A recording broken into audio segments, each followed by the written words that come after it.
Assalamu alaikum. Today is our online 10th lecture for circuit theory. So today's topic is Norton theorem.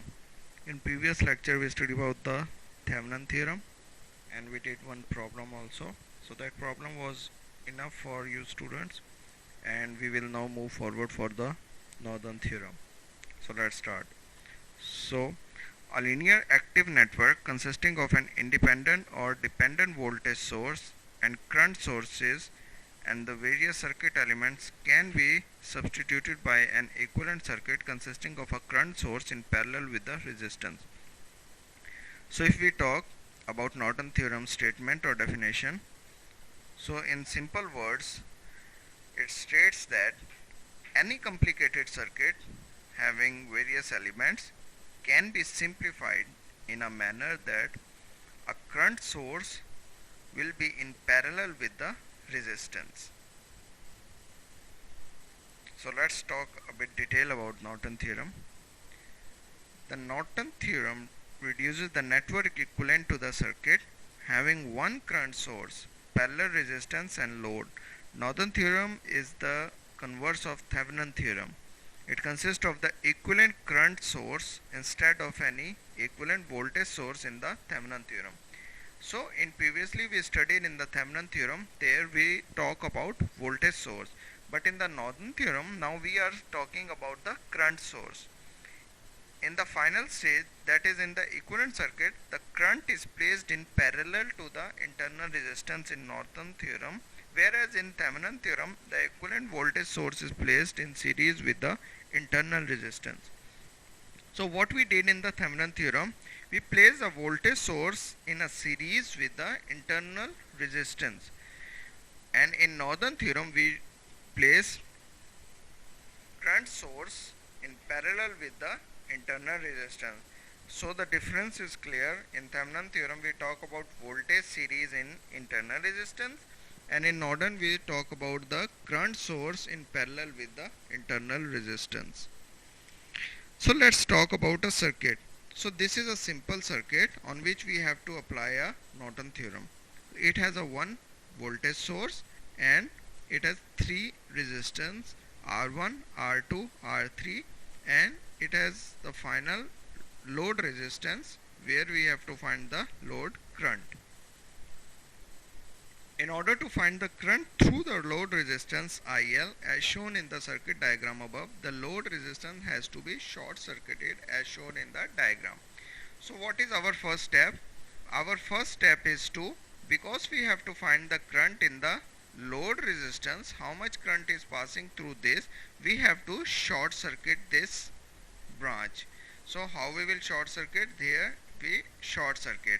So we call it ISC, current through the short circuit area or short circuit branch. So here we short circuited our load resistance. So this was the first step. Now the value of the current I flowing in the circuit is found by this equation. So this equation can be used for the current flowing through the circuit, and short circuit ISC formula or equation can be from this equation. So what is Vs? Vs is our voltage source. R1, R2, R3, these are our resistance. So we will apply these two equations to find the current flowing and for the current in the short circuit. Now the short circuit is removed and the independent source is deactivated as shown in the circuit diagram below, in the value of internal resistance is calculated. In the Thevenin theorem we also first short circuit, and in the second step we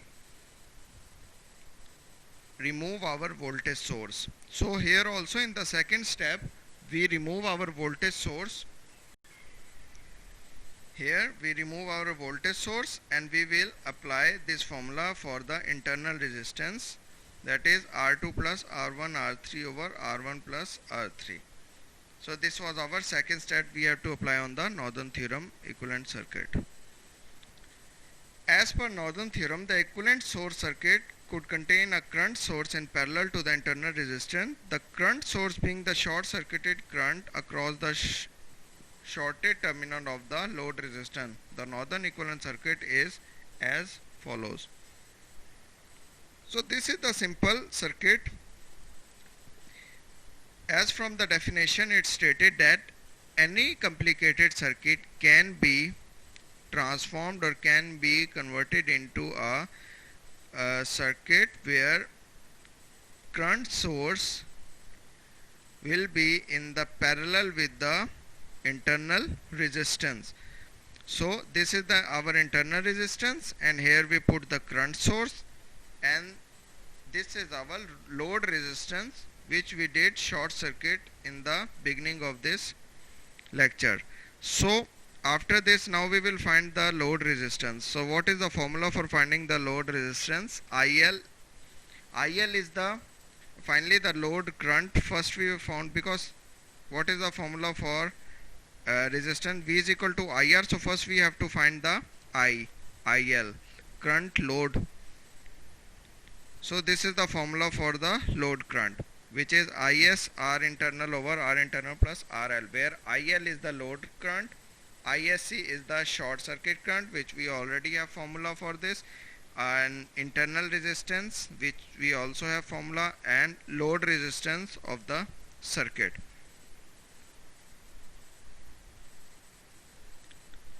So now we will talk about the steps of how, because now till now we study what is Norton theorem and what are the simplification, how we simplify a complicated circuit into a Norton theorem through Norton theorem.